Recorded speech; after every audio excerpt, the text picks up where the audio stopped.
మీరు బీఆర్ఎస్ ప్రభుత్వం ఉన్నప్పుడు ఎన్ఎస్యుఐ తరపు నుంచి ఎన్ఎస్యుఐ ప్రెసిడెంట్గా మీరు చాలా ఉద్యమాలు చేశారు, ప్రొటెస్టులు చేశారు నిరుద్యోగుల కోసం. ఇప్పుడు కాంగ్రెస్ ప్రభుత్వం ఉంది. సో నిరుద్యోగులకి చేయాల్సిన న్యాయం చేయలేకపోతే ఎన్ఎస్యుఐ ప్రెసిడెంట్గా మీరు మళ్ళీ అలాంటి ప్రొటెస్ట్లే చేస్తారా, లేదు ఇప్పుడు ఎమ్మెల్సీ వచ్చింది సో మన ప్రభుత్వమే కదా అని సైలెంట్ అయిపోతారా, చూసి చూడనట్టుంటారా? చాలా మంచి క్వశ్చన్ అడిగారు మేడం.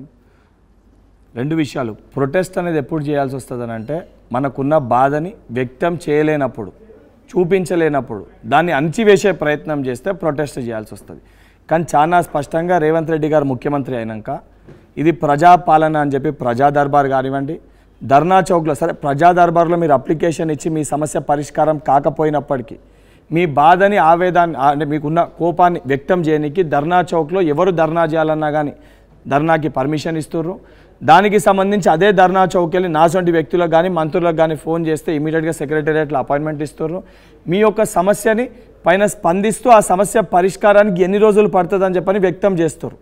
100% ఉన్న 100 సమస్యల్లో 100కి 100 సమస్యలు ఎవరు పరిష్కరించలేము. దానికి చిన్న ఉదాహరణ నేను చెప్తాను. ఏదైతే సంబంధించి ప్రభుత్వం ఏర్పడంగానే 3 సమస్యలు ఉండే. ఒకటేమో టీఎస్ జెన్కో ఎగ్జామ్ పోస్ట్పోన్ చేయమని చెప్పి, రెండోది ఏదైతే జేఎన్టీయూ స్టూడెంట్స్కి సంబంధించి గ్రేస్ మార్క్స్ ఇవ్వాలని చెప్పని, మూడోది జియో 46 సంబంధించి. ఈ 3 అంశాలలో నేనే ప్రజా దర్బార్లో ముఖ్యమంత్రి గారికి ఏదైతే నివేదిక ఇచ్చినప్పుడు ఫస్ట్ డే ప్రజా దర్బార్కి వచ్చినప్పుడు 3ట్లో 2 సమస్యలు ఇమీడియట్గా పరిష్కారమైనాయి. కానీ జియో 46 సమస్య అనేది న్యాయస్థానం ముందు దాదాపు 18 కేసులు ఉన్నాయి. దానిపైన హారిజాంటల్ అని, వర్టికల్ అని, రాంగ్ క్వశ్చన్స్ అని, దానికి కొంచెం జ్యుడిషియల్ సంబంధించిన ఇన్వాల్వ్మెంట్ ఉంది అండ్ దాంట్లో డివిజన్ ఆఫ్ స్టూడెంట్స్ ఉంది. సో ఆ సమస్య మటుకు ఏమైంది, 3 ఇచ్చినా ఆ సమస్య పరిష్కారం కాలేదని అంటే అది సిస్టమ్ ప్రకారం పరిష్కరించాలి.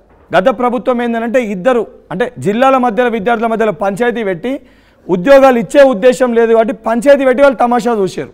ఇప్పుడు మేము కూడా హైదరాబాద్లో పుట్టిన బిడ్డ తెలంగాణ బిడ్డనే, నల్గొండలో పుట్టిన బిడ్డ కూడా తెలంగాణ బిడ్డనే. ఇద్దరిని సముచితంగా చూసే ఒక పార్టీ కాంగ్రెస్ పార్టీ. హైదరాబాద్లో మేము సీట్లు గెలవలేదు, ఈడవంతో మాకు ఏం సంబంధం, నల్గొండలో మేము గెలిచినాము, ఆడ కాపాడుకుంటే చాలు అని చెప్పి ఆలోచించే ఒక వ్యక్తిత్వం కాంగ్రెస్ పార్టీది కాదు కాబట్టి ఆ రకంగా పరిష్కరించలే. నిజంగా అటువంటి పరిస్థితి వస్తే 100% బల్మూరి వెంకట్ విద్యార్థుల పైన, నిరుద్యోగుల పైన వాళ్ళ పక్షాన నిలబడి వాళ్ళకి సమన్వయకర్త బాధ్యత పోషించి ముఖ్యమంత్రి గారి దృష్టికి తీసుకొని వెళ్ళి ప్రతి సమస్యను కూడా పరిష్కరింప చేస్తాను. 1-2% చేయలేకపోయినా ఎందుకు చేయలేకపోతున్నాం కూడా అదే స్టూడెంట్స్కి ఎక్స్ప్లెయిన్. కౌశల్య, మీరు నెక్స్ట్ క్వశ్చన్ అడిగే ముందు నేను మీకు ఒక విజువల్ చూపిస్తాను. ఎందుకంటే ఇప్పుడు కౌశల్య అడిగిన క్వశ్చన్కి ఆ విజువల్ కూడా సంబంధించినటువంటి విజువల్ రిలేటెడ్గా ఉంటుంది. ఒక్కసారి ఆ దృశ్యాలు చూడండి.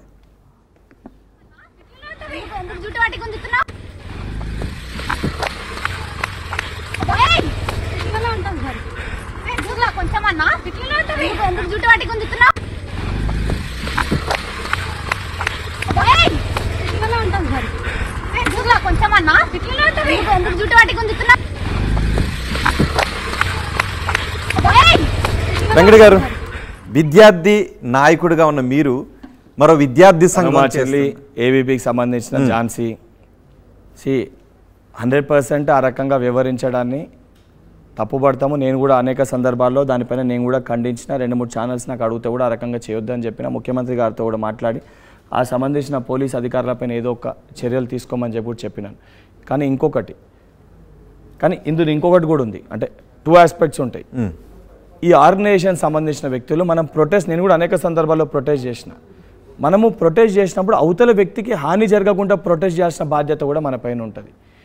ఏదైతే ఇదే ప్రైవేట్ కార్పొరేట్ యూనివర్సిటీస్కి సంబంధించి గురునానక్ శ్రీనిధి పైన నేను ప్రొటెస్ట్ చేసిన, వాళ్ళు కూడా శ్రీనిధి పైన చేసినప్పుడు ఏదో ఏబీపీ కార్యకర్త పైన ఏదో అటెండరో ఎవరో కొంచెం నెట్టేసిరు అని చెప్పి మరుసటి రోజు వీళ్ళు ఒక 20 మంది పోయి ఒక ప్యూన్ అంటే ఒక 15,000-20,000 శాలరీ తీసుకుని ఒక సెక్యూరిటీ గార్డ్ పైన దాడి చేసి కాళ్ళు ఇరగొట్టారు.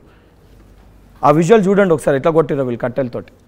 సో ఇక్కడ కూడా ఏంటంటే సరే ఆ రకంగా చేయడాన్ని ఖండించడంతో పాటు విద్యార్థి సంఘాలు కూడా రేపు పొద్దున ఒక మెసేజ్ ఇచ్చినప్పుడు మనం ఏ రకంగా ప్రొటెస్ట్ చేస్తున్నాం అనేది కూడా ఆలోచించి చేయాలి. అంటే ఏబీవీపీ పోరాటాలు చేసే విధానాన్ని మీరు తప్పుపడుతున్నారా? 100%. ఎందుకంటే ఏబీపీ కాదు, రేపు పొద్దున పబ్లిక్ మెసేజ్ పోతుంది. ఇప్పుడు పేరెంట్స్ చూస్తారు, మనం పోయి ఒక వ్యక్తిని మనం కట్టెలతోటి నేను ఏబీపీకి నేనే ఎన్ఎస్ఐ ఉన్నా, ఎన్ఎస్ఐ కండు వేసుకొని నేను ఎక్కడ ఎవరిపైన దాడి చేసినా అనుకోరి ఎంటైర్ విద్యార్థి విభాగాలు అంటే వీళ్ళు ఇంతే అని చెప్పని ఒక పర్సెప్షన్ క్రియేట్ అవుతుంది. ఆ పర్సెప్షన్ క్రియేటే మనం అనేక సందర్భాల్లో చూసినాము. ఏదైనా సమస్య ఉందని చెప్పి మనం కాలేజ్కి పోతే పేరెంట్స్ ఏ ఆర్గనైజేషన్స్ రాకూరు వెళ్ళిపోరు బయటికి అంటారు.